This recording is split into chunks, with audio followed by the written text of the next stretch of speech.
We teach history in the form of sound bites. And the sound bite for Wilbur and Orville Wright is December 17, 1903, Kitty Hawk, North Carolina. What we're talking about here in Dayton is the rest of the story that makes December 17th possible, that turns their idea into a practical, usable machine.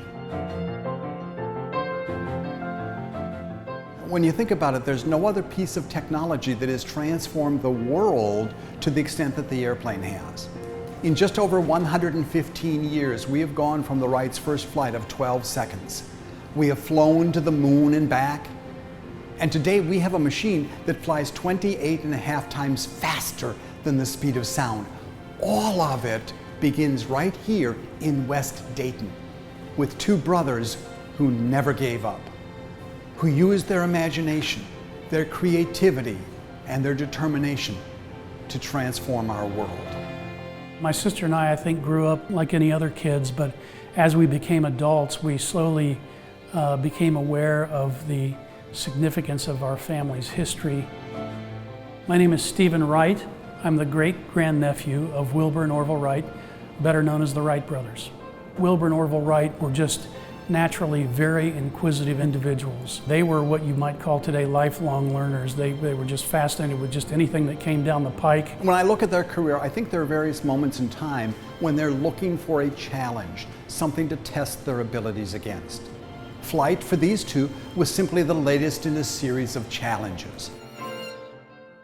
Wilbur and Orville's first business was printing. They tried publishing their own newspapers, but they were not terribly successful. So they started looking about for another line of work, which they found with the craze developing for bicycles.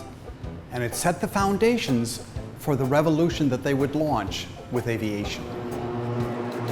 Wilbur and Orville grew up in a town, Dayton, Ohio, that was ripe with inventors and machine shops and small factories turning out all kinds of consumer goods. The Wrights were tapping other very creative, talented people that were here in Dayton. Now, if they'd grown up elsewhere, they still could have done that, but think of the challenges they would have faced. Think about writing to companies blindly, asking them if they could do X, Y, and Z, and all of the time talking to them in terms that you did not even know exist. But here in Dayton, you could do that one-on-one, person to person. So being in Dayton made a difference. A journalist in the 1890s stated that the problem of powered flight was eventually going to be solved by what he called a bicycle man. And he was absolutely prophetic in that statement. Wilbur and Orville were able to view one technology and translate it into use in another technology. And of course, bicycle parts, as a result of that, just naturally found their way into that first flying machine. You'll notice various cables. This was essentially the same material that they used for the making of bicycle spokes. On the underside of the plane, you'll see chain used to transmit power from the pilot's position to various points on the airplane. They used the gears that they were familiar with. They launched their plane with a wooden rail, and the plane was sitting on a cart. The cart would travel down the rail on the hubs from bicycle wheels.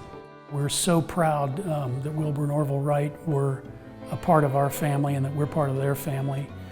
The way they conducted their lives really was, I feel, exemplary. They just lived their lives right, no pun intended, and we're very proud of that. The real genius of Wilbur and Orville is not the fact that they were the first to fly. The real genius of these two was their ability to challenge every assumption, to find a way of testing every single step of the process.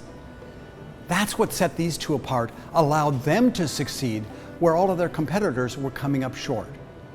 It was that ability to apply the true scientific principle to the whole question of flight. Wilbur and Orville Wright in Dayton, Ohio, were the first to do that.